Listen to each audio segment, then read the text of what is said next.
Olá, bom, o vídeo de hoje é para a gente falar sobre etnoarqueologia. Então, organizei um pouco essa fala a partir de um mini curso que se ministrei durante o 20º Congresso da Sociedade de Arqueologia Brasileira, que ocorreu em novembro de 2019 na cidade de Pelotas, Rio Grande do Sul, de onde eu falo nesse momento. Bom, a primeira vez que se tem conhecimento que algum pesquisador utilizou o termo etnoarqueologia foi nos Estados Unidos e aparece numa publicação de um antropólogo chamado Jesse Walter Fewkes, em 1900. Ele cunha o termo etnoarqueólogos, e ele chamava a atenção em 1900 para a necessidade dos arqueólogos desenvolverem pesquisas etnográficas junto a comunidades indígenas. Embora ele tenha apresentado, pelo que se tem conhecimento, obviamente pelas narrativas anglo-saxônicas, esse termo, nós não podemos esquecer que outras pessoas, naquela época, ou mesmo antes dele, já desenvolviam pesquisas arqueológicas, etnológicas, etnohistóricas também junto a comunidades indígenas nas Américas. Um exemplo marcante é Max Schmid, um etnólogo alemão que durante a ascensão do nazifascismo na Alemanha, ele deixa o seu trabalho no Museu de Etnologia de Berlim, há uma espécie de aposentadoria dele, e ele vem morar no Brasil, no antigo Mato Grosso, e por razões das mais complexas, ele se transfere para Assunção, no Paraguai, e se transforma no primeiro antropólogo a dar aula numa universidade, na Universidade Nacional de Assunção, e ele também organiza coleções dos museus, enfim, ele participa do processo de institucionalização do campo da antropologia no Paraguai. É uma referência importante para a gente compreender que, às vezes, o que a gente lê em sínteses sobre arqueologia tem muito a ver com uma perspectiva anglo-saxônica. Então, aquilo que se escreveu, que se tornou público em alemão, às vezes em português, espanhol, não são citados nas obras. Então, dúvidas, por exemplo, a gente pode tirar, por exemplo, numa obra muito conhecida na arqueologia brasileira, que é História do Pensamento Arqueológico, que é uma obra muito importante, muito bem escrita por um arqueólogo renomado, Bruce Trigger. Então, ali você raramente vai aparecer referências de obras sobre arqueologia latino-americana. Então, por exemplo, ali não se fala sobre arqueologia social latino-americana, nem aparece referências sobre Lumbreiras, por exemplo, um arqueólogo peruano muito importante. E da mesma maneira, a gente poderia citar outro exemplo, né? É o caso do Kurt Mandaju. O Kurt Mandaju, por exemplo, um alemão que se transferiu para o Brasil, trabalhou no SPI, um etnógrafo, um antropólogo muito renomado também, reconhecido, mas, por exemplo, a obra dele, que saiu em português só nos anos 90, As Lendas da Criação e Destruição do mundo pelos Apapocuva Guarani, se eu não estou errando agora no título, é uma obra anterior, por exemplo, à publicação dos Argonautas do Pacífico Ocidental, do Malinowski. Então, o Nemendaju é da década de 1910, e aí segue 20, 30, enfim, escreve muita coisa, e Os Argonautas do Pacífico Ocidental é uma obra da década de 1920, nem por isso Nemendaju é citado como pai, digamos, da observação participante. Ele que falava Guarani, foi batizado, enfim, conviveu com os Guarani, foi reconhecido, tem um nome, Nemendaju, o sobrenome, né, que é o nome que ele recebeu dos Guarani. Bom, no caso específico do Brasil, nós temos então Max Schmidt fazendo pesquisas no Pantanal em 1901, depois na década de 1910, na década de 1920, faz 3 excursões e publica trabalhos de importância à tecnologia indígena, à linguística, à etnohistória e à etnoarqueologia e arqueologia também do Pantanal. Esse é um trabalho que a gente precisa considerar quando a gente discute etnoarqueologia no contexto mundial. Bom, mas o fato é que a gente vai ter, a partir da década de 1960, especialmente a partir da década de 1960, nos Estados Unidos, por meio de um movimento intelectual que ficou conhecido como New Archaeology, ou Nova Arqueologia, também chamada de arqueologia processual, um impulsionamento muito grande para a institucionalização da etnoarqueologia. Esse movimento foi liderado por um arqueólogo chamado Lewis Binford e várias outras pessoas, mas enfim, o Binford é o nome mais conhecido e a pessoa que mais influenciou. Em 1962, ele publica o que eu considero um manifesto desse movimento chamado New Archaeology, um artigo chamado Arqueologia como Antropologia, em inglês, Archaeology as Anthropology, que muitos colegas brasileiros não compreenderam bem porque confundem Binford defendendo uma arqueologia como antropologia no contexto dos Estados Unidos, onde a antropologia é um campo maior, constituído por antropologia social ou cultural ou sociocultural, linguística, antropológica, arqueologia e bioantropologia. Então, quando ele estava falando isso, estava dizendo desse modelo lá. Aqui no caso do Brasil, a antropologia é um termo utilizado como sinônimo de antropologia social. Então, aqui não cabe dizer que no caso brasileiro, a arqueologia faria parte de uma tradição como campo da antropologia. Mas o fato é que nesse manifesto, o Binford chama a atenção também para a necessidade dos arqueólogos produzirem suas etnografias. Ele chamava a atenção que muitas vezes os etnólogos vão a campo, mas dão menos importância à cultura do material. Obviamente que ele não estava errado. E chamava a atenção para o fato de que na arqueologia se estuda contextos arqueológicos que são estáticos. A cultura do material em si, no seu sentido mais amplo, né? Os artefatos ou objetos, os restos de alimentação, enfim, todo o processo de formação dos sítios arqueológicos, o arqueólogo vê aquilo como um registro arqueológico estático. Porém, ao interpretar o registro arqueológico, ele vai tratar de sociedades dinâmicas no tempo e no espaço.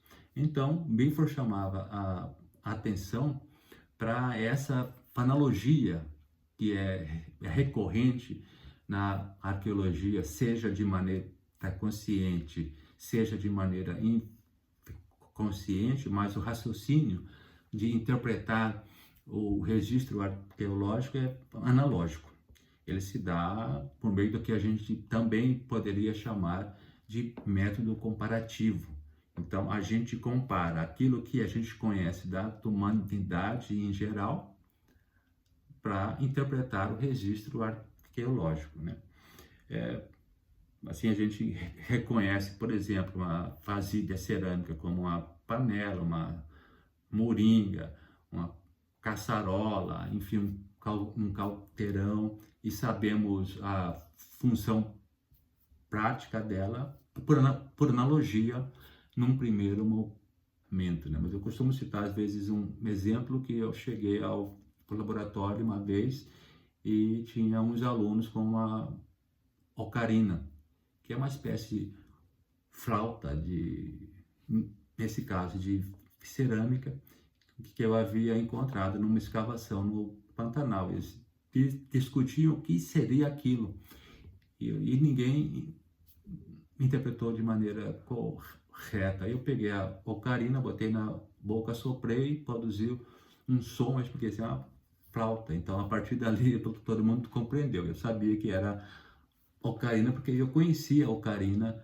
de ler etnografias em que aparecia a ocarina, né?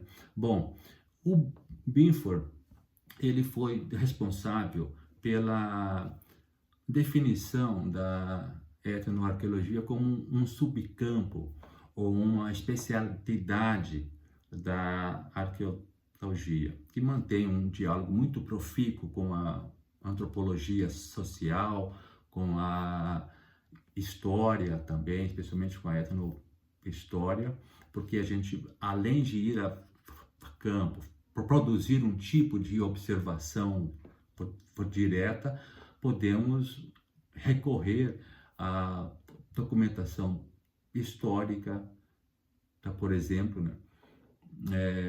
E podemos utilizar de outras fontes possíveis, linguística, enfim, para interpretar o registro arqueológico. E quando a gente vai a campo, aí tem uma diferença da etnoarqueologia. Nós conseguimos manter uma interlocução vis-à-vis com o outro, esse outro que é radicalmente diferente em relação às sociedades nacionais, por exemplo, né?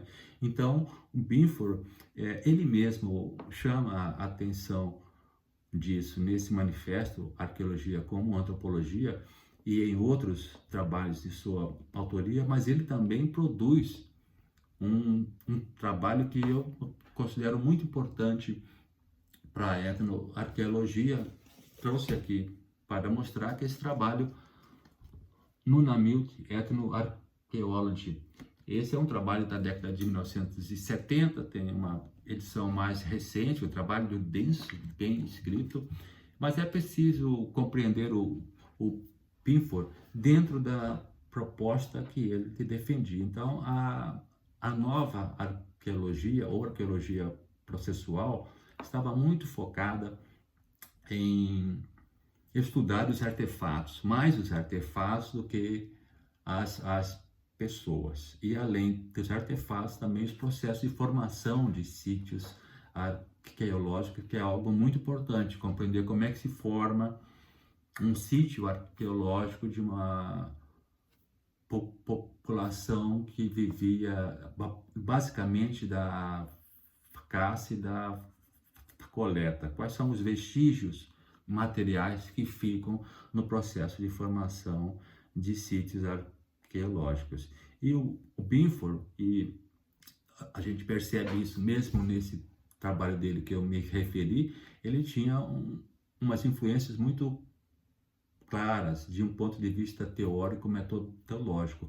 O Binford tinha a influência do neo-evolucionismo, por exemplo, autores como Julian Stewart e Leslie White influenciaram muito, mesmo Marshall Sahlins, quando era neo-evolucionista, né?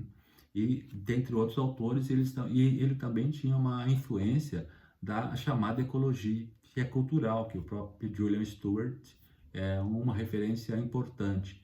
Então, a abordagem do Binford é essencialmente, digamos, materialista. ele está dando muita importância para a razão prática, por assim dizer, fazendo referência a, a uma obra do Marshall Salles, que é dos anos 70, chamado Cultura e Razão Prática, em que ele sai do neo-evolucionismo e vai partir para uma abordagem mais estruturalista.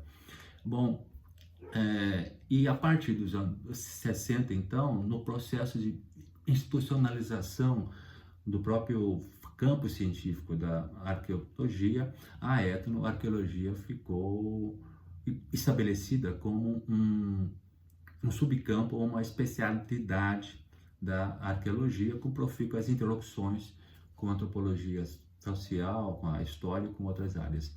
A gente pode ver isso, por exemplo, num artigo sobre etnoarqueologia, escrito por uma etnoarqueóloga brasileira muito conhecida e muito bem conceituada, a professora Fabíola Andréa Silva.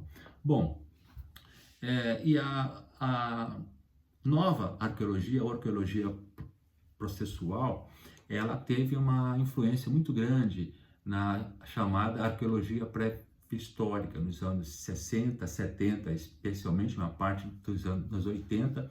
É importante dizer isso, porque às vezes os colegas que trabalham com arqueologia clássica ou outras arqueologias egípcias e tal, às vezes, quando discutem o processualismo ou arqueologia processual, às vezes não considero que o Binford está pensando muito para a chamada pré-história, que ele vai considerar de pré-história para as Américas, é o que eu e outros colegas chamamos de história indígena, pré-colonial, né? E assim a gente vai ter no Binford, por exemplo, outros trabalhos estão em português, né, mais fácil para se ler, chamado Em Busca do Passado. É uma coletânea de vários trabalhos dele, alguns feitos na Europa, em que ele mostra muito bem o raciocínio dele. Então, por exemplo, vai discutir as pessoas e o espaço. Então, ele tem toda uma preocupação de espacializar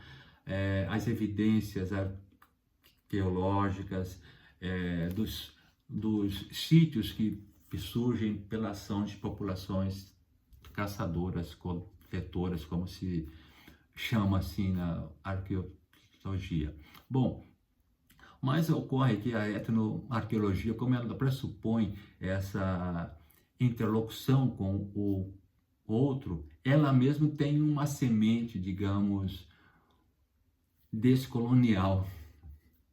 E essa é uma contradição inerente que favorece um conjunto de críticas à própria nova arqueologia. Porque os colegas que foram produzir os trabalhos de campo perceberam que as populações nativas, né, sejam as indígenas nas Américas e outras populações nativas na África e em outros lugares, elas não se comportavam apenas em função de uma razão prática, ou seja, estavam apenas correndo para lá e para cá em busca de alimentos ou preocupadas apenas com as questões mais práticas, porque obviamente o ser humano produz cultura nesse sentido mais amplo, né, há pelo menos 45 mil anos, né?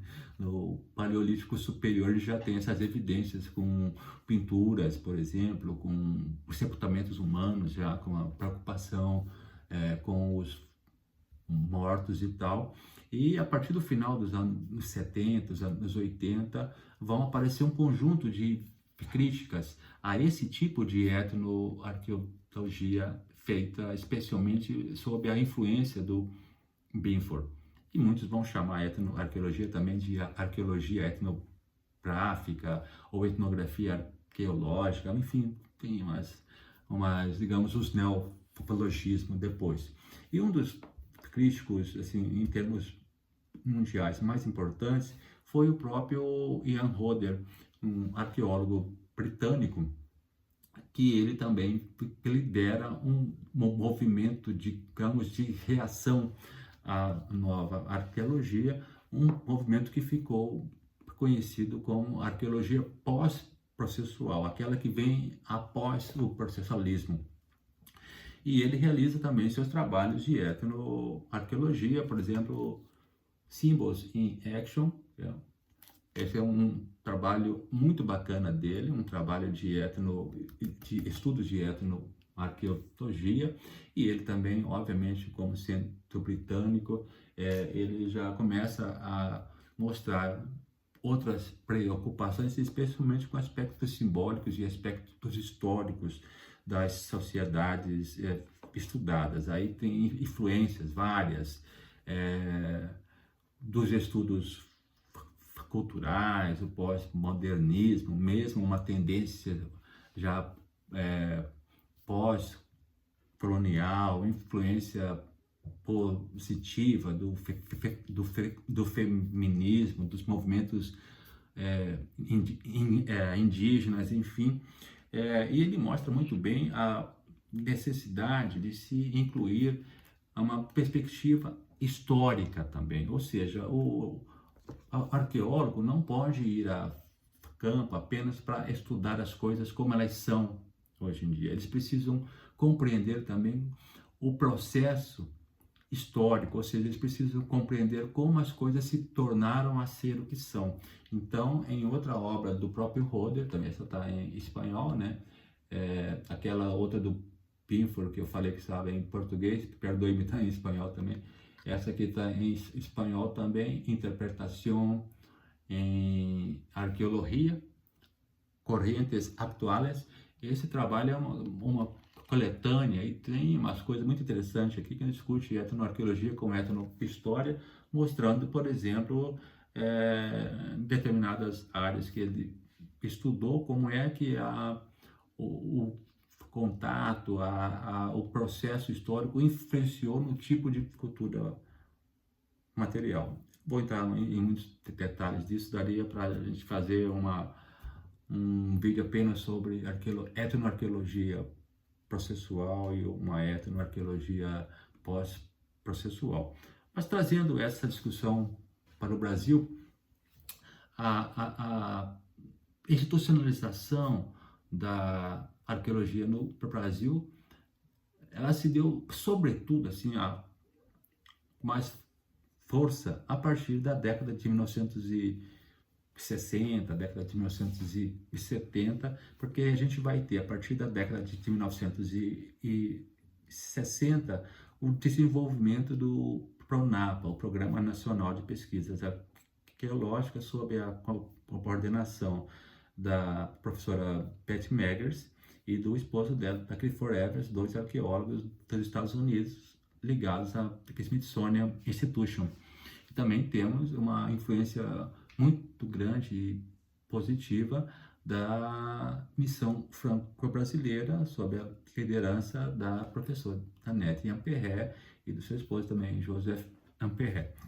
Bom, e nós vamos ter, digamos, os primeiros trabalhos de etnoarqueologia no Brasil, eu reconheço, feito por pessoas que estavam aqui, trabalhando aqui, são basicamente os trabalhos do professor Tom Miller Jr., aqui a Sociedade de Arqueologia Brasileira publicou esse trabalho dele, está na internet, no site da própria SAB, www.sabnet.org, você pode baixar gratuitamente. Não é um trabalho de etnoarqueologia, mas ele foi uma das pessoas que primeiramente trabalhou com Chetá, por exemplo, no sul. Tinha muita preocupação com o estudo das indústrias líticas e fundamentalmente um dos trabalhos que vai inaugurar a etnoarqueologia brasileira os trabalhos da professora Irmi Vich. Essa aqui é a tese dela de doutorado, também está na internet, uma publicação da Sociedade de Arqueologia Brasileira, saiu agora em 2019, mas é um trabalho da década de 1980, um trabalho pioneiro em etnoarqueologia no Brasil, e a professora Irmi trabalhou muito com os Bororo de Mato Grosso, mantendo uma relação muito bacana com eles também, sendo reconhecida por eles também como uma parente, né? Bom, e a etnoarqueologia, então, ela acaba sendo um estudo arqueológico de populações contemporâneas, de populações vivas. Então, a gente pode fazer esses estudos basicamente a partir de um trabalho de campo etnográfico também, portanto, uma observação direta. A gente não, talvez não confundir a observação direta com uma observação participante, porque a observação participante pode ser feita, mas implica numa densidade de pesquisa maior, mais tempo em campo, enfim, como a gente percebe no trabalho clássico do Malinowski, mesmo no trabalho do Kurt Nemandaju, como eu tinha citado antes. Embora haja controvérsia em relação ao Nemandaju, na minha opinião, ele foi um grande etnógrafo e os trabalhos deles marcam muito uma perspectiva dessa também de observação participante. Bom, dentro dessa perspectiva, nós vamos ter, na década de 1990 no Brasil, já com uma influência, especialmente da IRME e de outros colegas arqueólogos no Brasil que valorizam muito as pesquisas com populações indígenas, né? que valorizam muito os trabalhos com as fontes escritas. Por exemplo, o professor José Joaquim Prochado, que trabalhou na Universidade Federal do Rio Grande do Sul, URGS em Porto Alegre, na PUC do Rio Grande do Sul, também em Porto Alegre, mesmo o professor Pedro Inácio Schmitz, do Instituto Tachiatano de Pesquisas da Unicinos, que também deu aula na própria URGS e também na PUC também. Ele também incentivou várias pessoas a trabalhar com etnohistória, com etnoarqueologia, como foi meu caso também. Bom, a arqueologia brasileira, a partir da década de 1990, ela começa a crescer em termos de pós-graduação. Então, até os anos 90, nós tínhamos uma única graduação em arqueologia que funcionava na Universidade Estácio de Sá, no Rio de Janeiro, e tínhamos, na década de 1990, 3 programas de pós-graduação, basicamente, que formavam mestres e doutores em arqueologia no Brasil ou em área de concentração em arqueologia.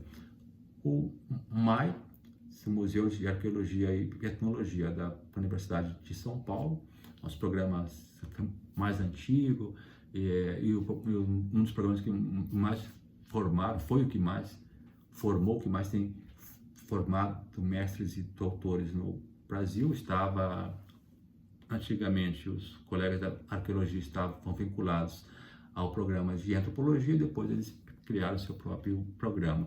No Sul, nós temos o programa de pós-graduação em História da PUC de Porto Alegre, que durante muito tempo, dos anos 90, de 1992 para cá, formou muitas pessoas também com áreas de concentração em arqueologia. Eu sou da primeira turma que ingressou em 1992 e havia uma turma anterior que ingressou quando era de especialização e depois se migrou para o mestrado. E em Pernambuco, o programa de pós-graduação em História também tinha área de concentração em arqueologia. Hoje em dia já é um programa autônomo, e a PUC de Porto Alegre não mantém mais área de concentração em arqueologia. Então, nesses programas de pós-graduação, tivemos trabalhos de etnoarqueologia que foram concluídos a partir dos anos 90, do século 20, né? E aí, eu queria falar um pouco como é que a gente trabalha com etnoarqueologia. Bom, a etnoarqueologia ela pode ser feita, por exemplo, com base documental. O próprio Binford falava sobre isso já nos anos 60, né, do século 20. Há arqueólogos que conseguiram analisar a documentação histórica, relatos de viajantes, de cronistas, etnografias feitas por antropólogos, enfim, e produziram estudos muito importantes. Vou dar um exemplo aqui apenas, a dissertação de mestrado do professor Francisco Silva Noelle, chamada Sem Teco Hanoa Teco, é um trabalho de 1993, uma dissertação de mestrado muito densa, que ele conseguiu organizar uma gama considerável de dados etnográficos, arqueológicos, etnohistóricos, linguísticos, enfim, entre outros, e produziu um estudo muito bacana, muito bem feito, que influenciou a muitas pessoas. E há trabalhos, obviamente, de etnoarqueologia, que são feitos, no caso do Brasil, principalmente com comunidades indígenas, mas também há trabalhos que foram feitos com comunidades quilombolas. Essas últimas, por exemplo, em São Paulo, no Rio Grande do Sul, especificamente trabalhos de etnoarqueologia. Há uma questão muito particular da etnoarqueologia feita no Brasil. Qual que é essa particularidade? Desde os trabalhos da Irving, e a Irving foi uma pessoa muito sensível ao mundo, aos problemas do mundo, na etnoarqueologia brasileira se começou a trabalhar etnoarqueologia também como uma forma de se produzir história indígena, mas não necessariamente idêntica à história indígena feita por historiadores e etnólogos, mas uma história indígena de longa duração, em que, através da pesquisa etnoarqueológica, se possa concatenar o que a gente conhece de história a partir da documentação escrita e o que a gente conhece de história também a partir da própria arqueologia, que aí dá uma profundidade temporal muito grande. A isso nós chamamos no Brasil de história indígena de longa duração, e há outros neologismos com esse mesmo sentido, né? Bom, no caso específico meu, eu comecei a me interessar por etnoarqueologia a partir de 1991. Em 1991, no meu último ano de graduação em História na Universidade Federal de Mato Grosso do Sul, em Corumbá, uma daqueles imponderáveis, imprevistos do trabalho de campo arqueológico, nós não podemos ir a campo porque choveu muito e nós optamos por ficar um dia na cidade de Corumbá e fomos a uma biblioteca conhecida na cidade, e lá eu encontrei uma obra, uma crônica, um relato de uma pessoa que se apresentava como um sertanejo e que dizia que os índios Guató haviam construído aterros, são estruturas monticulares, morrinhos, ou às vezes são morros razoáveis, com 3, 4, 5, 6 metros de altura de terra, concha de caramujo, ossos de peixe, material arqueológico como cerâmica, artefatos líticos, enfim. E a partir dali eu comecei a me interessar na perspectiva de compreender o que a gente estava escavando. Então, a gente escavava. Material arqueológico estava num contexto estático, e se a gente queria compreender uma sociedade dinâmica. Então, eu percebi que se realizasse trabalhos com os Guató, naquela época, eu poderia compreender melhor o registro arqueológico. E aí eu desenvolvi um trabalho de mestrado que virou livro Guató Argonautas do Pantanal, saiu em 1996, está na internet, mas a prática da etnoarqueologia não tem um manual exatamente que a gente possa ensinar, porque é uma prática um tanto quanto, eu costumo dizer, de indisciplinada. A gente tem que saber questões básicas da arqueologia, escavação, obviamente, reconhecer o que é um sítio arqueológico, fazer prospecção arqueológica, saber minimamente reconhecer os artefatos, o que é um artefato lítico, cerâmico, enfim, né, de osso, de concha, metal, enfim. E compreender também algo que é muito importante, o processo de formação dos sítios arqueológicos, como que esses sítios eles surgem, como que eles são formados. Então, por exemplo, alguns autores aí falando mais para os arqueólogos, Michael Schiffer, por exemplo, tem um livro que só trata do processo de formação de sítios arqueológicos. Bom, e no caso do Brasil, nós, como damos uma importância para a história dos povos indígenas, então a gente tem que estudar,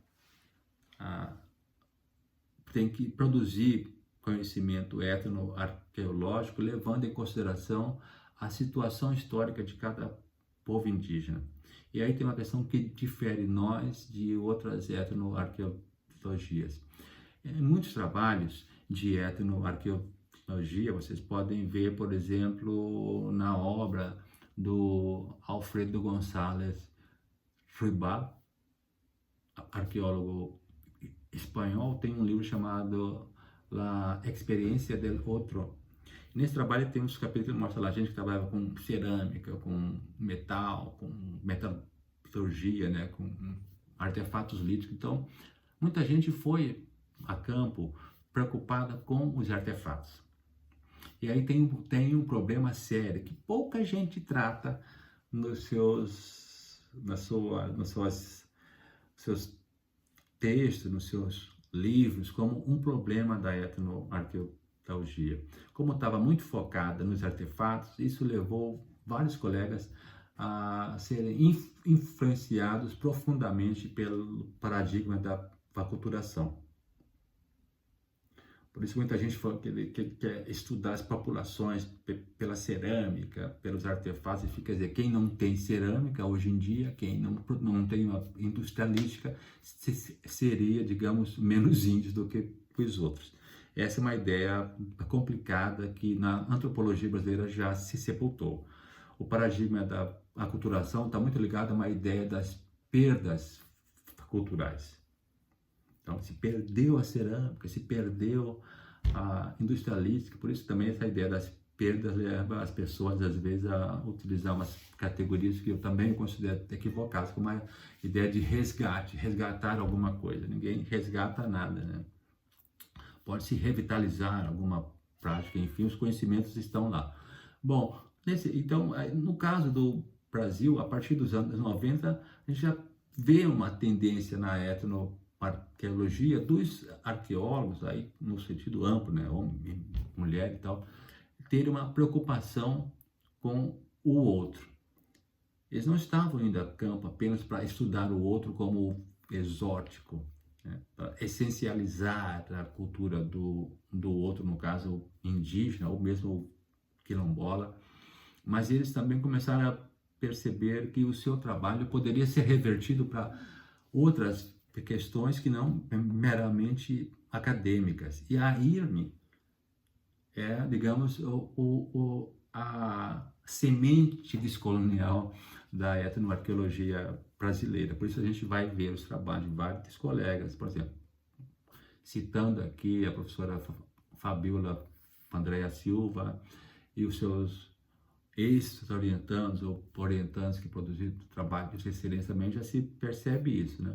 Se alguém for ler os meus trabalhos, vai perceber isso, ver os meus orientandos também que orientei em Mato Grosso do Sul ou no Rio Grande do Sul, vai perceber essa preocupação. Então, algumas pessoas vão interpretar isso como um ativismo político, não se trata disso, mas a etnoarqueologia brasileira está muito mais ligada a um projeto, digamos, de nação do que um projeto de Estado. Por isso, o trabalho acaba tendo uma relevância não apenas científica, mas também uma relevância social. E aí, no meu caso em específico, a partir de 2003, especialmente a partir de 2003, 2002, eu defendi minha tese de doutorado e meu trabalho de mestrado é de 1995. Mas eu já tinha percebido no mestrado que pela etnoarqueologia a gente poderia responder um conjunto de perguntas que normalmente se faz na arqueologia. Por exemplo, onde as pessoas moravam, onde elas moram. Então, com a etnoarqueologia, a gente fica sabendo onde as pessoas moram, como elas vivem, como elas se vivem ali, como que formam os sítios arqueológicos, qual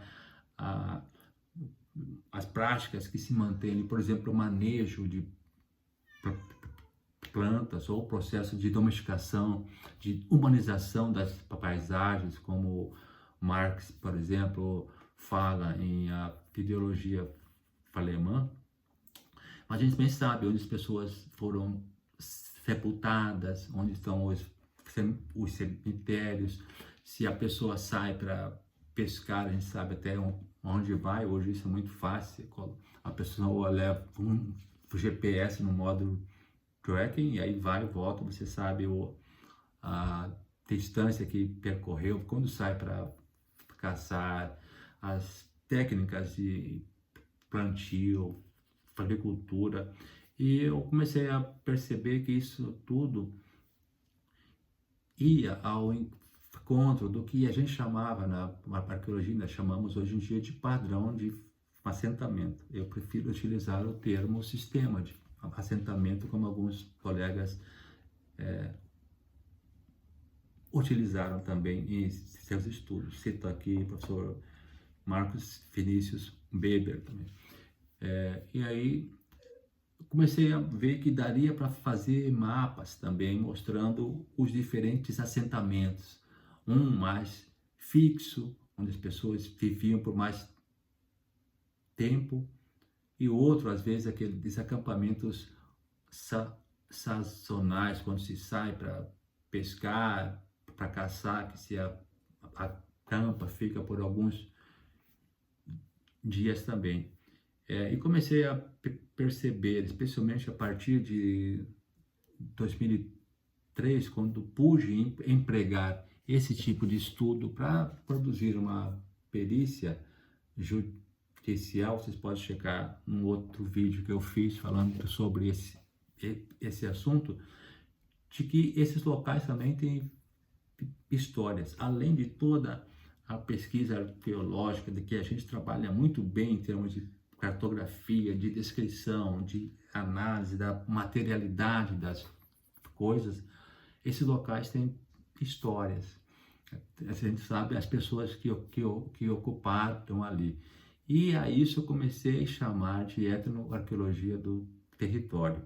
Em outras partes do mundo também a gente vai ter alguns trabalhos parecidos. Mas aqui no caso do Brasil, na minha prática, eu considero muito a situação histórica da comunidade com a qual esteja trabalhando. E aí o conceito de situação histórica é muito bem definido, por exemplo, por João Pacheco de Oliveira, professor João Pacheco de Oliveira, do Museu Nacional. Pode-se ver isso desde a sua tese de doutoramento, o nosso governo sobre os ticuna, mas também se vê em outros trabalhos dele, né? Etnologia dos índios misturados, um clássico também da etnologia brasileira, dentre outros, que é reconhecer no momento as relações de poder, conflito, as assimetrias que ocorrem numa área, especialmente porque envolve o contato da comunidade com a qual você trabalha e a sociedade nacional. E a partir disso, compreender como é que se apresenta o sistema de assentamento, a produção, o consumo, o descarte de cultura material, enfim. Isso também eu trabalhei então com terena e fiz alguma coisa que ainda preciso escrever mais com Nambiquara, os Castaulu dos Sararé, em Mato Grosso, Vale do Rio Guaporé, e trabalhei também com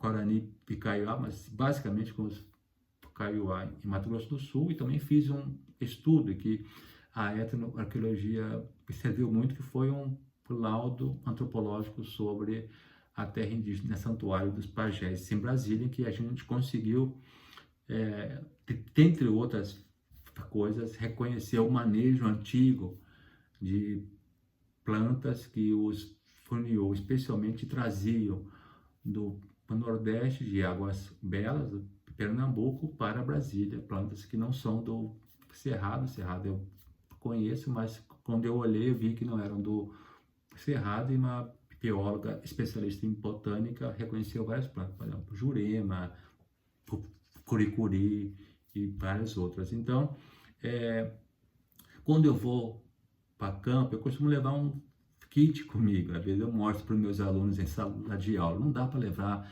equipamento grande, estação total, tripé. Como é que eu vou andar no meio do mato, botar numa canoa, vou acompanhar uma pescaria, uma caçada com muitos equipamentos? Então, leva uma mochila pequena, GPS, trena, clinômetro, bússola. Hoje em dia, com iPhone, com smartphone, se tem vários equipamentos num mesmo aparelho. Eu consigo fotografar, gravar, filmar, e tenho trabalhado muito numa perspectiva de etnoarqueologia do território, e esse território tendo uma história. Então, é um pouco nesse sentido que eu tenho trabalhado nesses últimos anos, e tenho também orientado alguns trabalhos de mestrado especialmente, né?